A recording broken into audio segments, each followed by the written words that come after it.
Well hello दोस्तों, मेरा नाम है AK।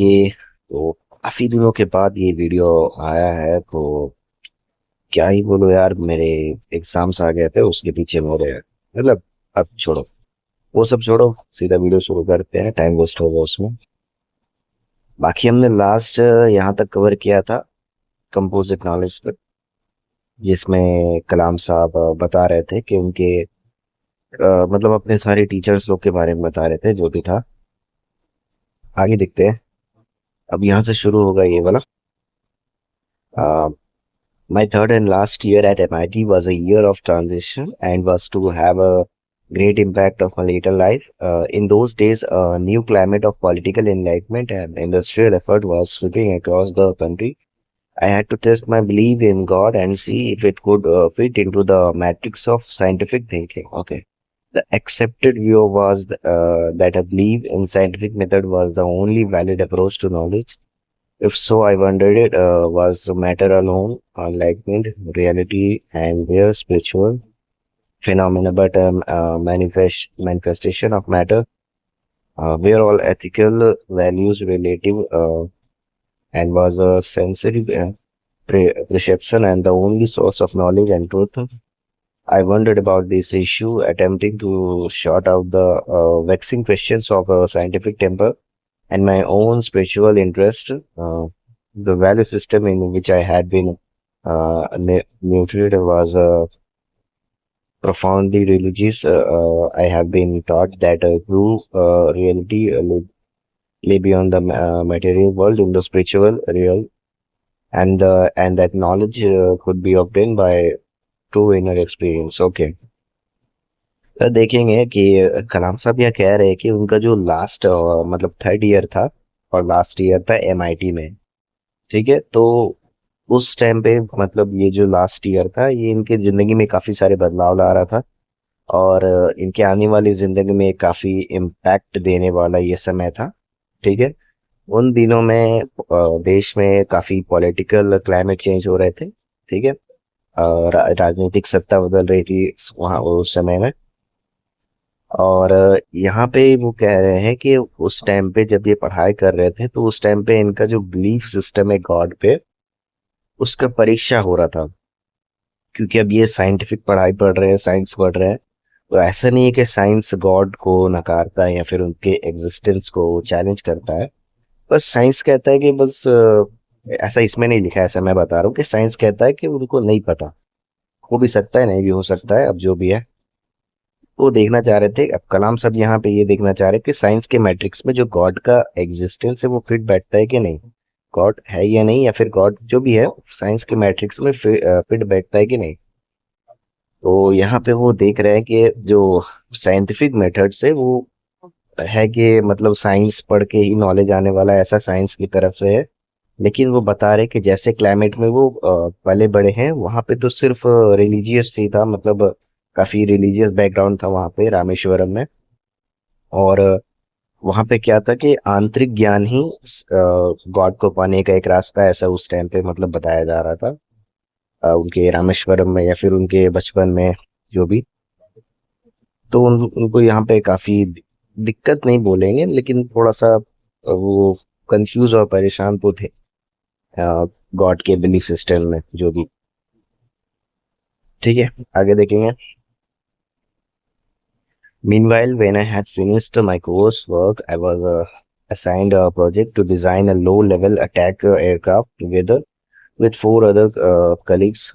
I had taken up the responsibility of preparing a drawing, the aerodynamic design. Okay.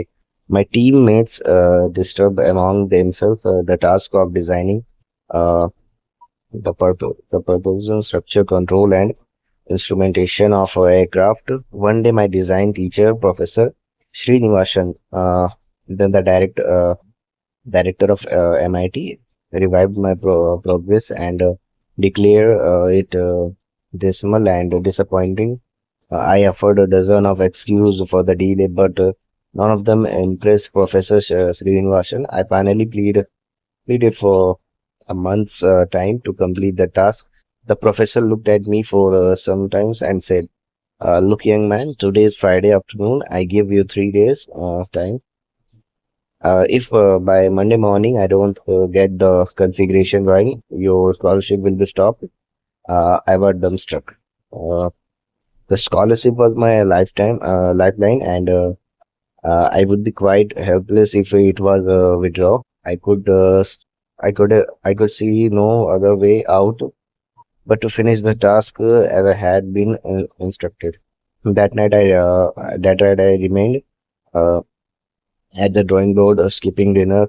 Next morning, I took only an hour's break to freshen up and eat a little food. On Sunday morning, I was very near completion when suddenly I felt someone else presence in the room. Professor Srinivasan was watching me from a distance, coming straight from the gymkhana. He was still in his tense outfit and had dropped in to see my progress. After examining my work, Professor Srinivasan hugged me affectionate, affectionately and patted my back in appreciation. He said, "I knew I was putting you under stress and asking you to meet an impossible deadline. I never expected you to perform so well." Okay, आगे देखेंगे। तो ये जो paragraph है इसमें कलाम साहब कह रहे हैं कि अ, जब उन्होंने अपना कोर्स कंप्लीट कर लिया एमआईटी में, तो उसके बाद वो असाइन हुए, मतलब एक प्रोजेक्ट उनको दिया गया। वो काफी उनके मतलब उनके कलीग के साथ में एक लो लेवल का अटैक एयरक्राफ्ट बनाने का उनको एक प्रोजेक्ट दिया गया। उनको नहीं, मतलब उनके एक ग्रुप को दिया गया। तो सबने अपना अपना काम बांट लिया, ठीक है, उस लो लेवल एयरक्राफ्ट को बनाने का, अटैक एयरक्राफ्ट को बनाने का। तो कलाम साहब जो थे, उन्होंने जो एरोडायनेमिक्स का डिजाइन बनाने का काम लिया था इसमें, ठीक है। तो अब जब उन्होंने डिजाइन बनाया और उस टाइम पे जो वो प्रोफेसर थे जिनको दिखाना, तो श्रीनिवासन उनका नाम था, वो एमआईटी के डायरेक्टर भी थे। तो वो काफी डिसअपॉइंट हुए इससे, उनको ये अच्छा नहीं लगा और उन्होंने उनको कलाम साहब ने फिर उनको हजारों हजारों मतलब दर्जन भर के बहाने दिए, बहुत सारे बहाने दिए कि ये था, इसके वजह से नहीं कर पाया, उसके वजह से नहीं कर पाया, जो भी।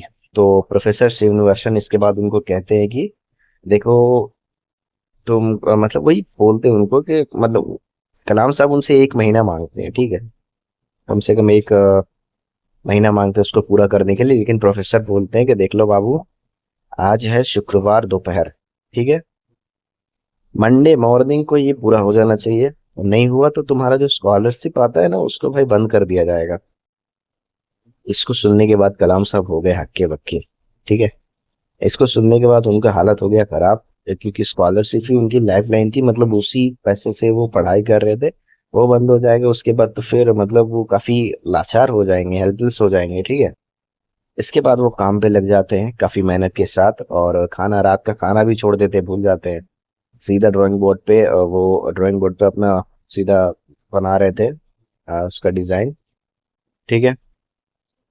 तो उसके बाद कहाँ गया, संडे मॉर्निंग में क्या होता है कि वो अपने रूम में बना ही रहे होते हैं, कंप्लीट करने ही वाले होते हैं, थोड़ा सा काम बाकी रहता है।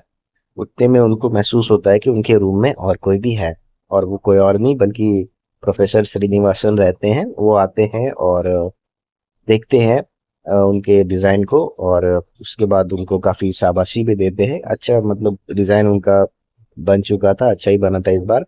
उनको गले लगाते हैं, उनका पीठ थपथपाते हैं, ठीक है। और कहते हैं कि मतलब ये श्रीनिवासन जी कह रहे हैं, उस टाइम पे जो प्रोफेसर थे, वो कह रहे हैं कि मुझे पता है कि मैं तुम्हें स्ट्रेस में डाल रहा था, काफी मुश्किल में डाल रहा था, पर मैंने नहीं सोचा था कि तुम इतना अच्छा परफॉर्म करोगे। मतलब उन्होंने काफी अच्छा फिर बनाया था उसके बाद। तो यही बात है, जब तक आग नहीं लगती है ना, रॉकेट भी ऊपर नहीं जाता है, वही हिसाब है। तो जरूरी है ये सब, मुश्किल जरूरी है, मुश्किलें जिंदगी में आना जरूरी है। आगे देखेंगे।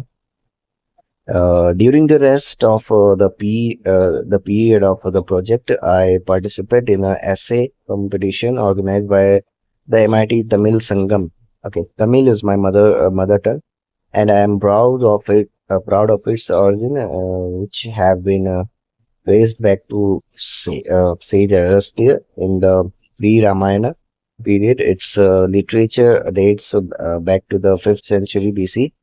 Uh, it is said to be a language molded by lawyers and grammarians, and is internationally acclaimed for its clear-cut logic. I was very enthusiastic, but about ensuring that science did not remain outside the purview of this wonderful language. I wrote an article entitled "Let Us Make Our Own Aircraft in Tamil." The article evoked much interest, and I won the competition, taking the first prize from Devan, the editor of the popular Tamil weekly आनंद विकटन। अच्छा, देखेंगे। तो क्या है था कि उन्होंने Monday morning में बना के देने को कहा था डिजाइन, ठीक है, प्रोफेसर ने। लेकिन कलाम साहब इसको पूरा कर चुके थे संडे मॉर्निंग तक, पूरा नहीं कर चुके थे, मतलब काम हो ही चुका था संडे मॉर्निंग तक। तो जो बचा हुआ टाइम था उसमें ये क्या करते हैं, एक तमिल का ऐसे का एक कंपटीशन था उनके एमआईटी में ही, उसी में ये पार्टिसिपेट करते हैं और अपने लैंग्वेज, जो उनका तमिल लैंग्वेज है उसके बारे में ऐसे लिखते हैं, काफी अच्छा और काफी शानदार। उसमें बताते हैं कि जो सेंट अगस्त्य थे, अगस्त्य ऋषि मुनि थे, ऋषि अगस्त्य थे, और उस टाइम से ये जो तमिल भाषाएं चली आ रही है प्री रामायण से, प्री रामायण पीरियड से, ठीक है। तो और इसका जो साहित्य है वो आपका 5वीं शताब्दी में शुरू हुआ था, ठीक है, बिफोर दैट। अच्छा, 5वीं ईसा पूर्व से शुरू हुआ है शायद, ठीक है। और इसका जो मतलब कहने का मतलब है कि जो लैंग्वेज है वो वकीलों और व्याकरणविद जो होते हैं उनका ये लैंग्वेज है, मतलब काफी अच्छा लैंग्वेज है, लॉजिकल लैंग्वेज है। और उन्होंने एक ऐसे भी लिखा था इस पे। तो, तो क्या टाइटल था उनका, let us make our own aircraft, ठीक है, चलो अपना खुद का एयरक्राफ्ट बनाते हैं। ऐसा उन्होंने एक आर्टिकल तमिल में भी लिखा था, ठीक है, आर्टिकल, सॉरी मैं ऐसे बोल रहा था, आर्टिकल लिखा था उन्होंने इस पर तमिल में, ठीक है। और ये ऐसा लिखा था उन्होंने कि सबको पसंद आता है, और ये वहां पे वो जो पार्टिसिपेट किया था उन्होंने, उसमें वो जीत भी जाते हैं कंपटीशन, और इनको फर्स्ट प्राइज मिलता है देवन की तरफ से। अब देवन क्या है, तो उस टाइम का काफी पॉपुलर वीकली न्यूज़पेपर है तमिल का, ठीक है। आगे देखेंगे। तो यार ये मेरे ख्याल से अब इसको, इस वीडियो को यहीं रोकना चाहिए, क्योंकि क्या है कि टाइम जब ज्यादा हो जाता है तो वीडियो मुझे अपलोड करने में काफी दिक्कत होती है। तो भाई इसको यहीं रोकते हैं, और इसका दूसरा पार्ट में, इसका जो ये जो मतलब तीसरा पार्ट इसका शुरू कैसे बोलूं, मतलब ये जो बुक है ना, ये जो चैप्टर में डिवाइड है, उसका दूसरा चैप्टर जो है ये खत्म हो जाएगा इसके बाद वाली वीडियो में, ठीक है। और एक बात के, इसके बाद जो एक दो वीडियो ना अलग बुक से भी आएगी, क्योंकि ये बुक तो चल ही रही है, और एक अलग बुक में इसके साथ साथ चलेगी। वो भी काफी अच्छी बुक है, मुंशी प्रेमचंद्र की है, काफी अच्छी बुक है, उसको भी आप देख सकते हैं, ठीक है। तो आज के लिए इतना ही। अब नए हो तो इस चैनल को सब्सक्राइब कर दो, और अपने भाई के चैनल को सब्सक्राइब करने में पता है तुम्हारे क्या जाता है यार, कर सकते हो, लाइक कर सकते हो, सब कुछ कर सकते हो, करने में पैसे थोड़ी लग रहे हैं, ठीक है। इसके बाद वाली वीडियो जिसके बाद आ जाएगी, और बने रही हमारे साथ विंग्स ऑफ फाइट के सफर में। मिलते हैं अगली वीडियो में, तब तक के लिए गुड बाय।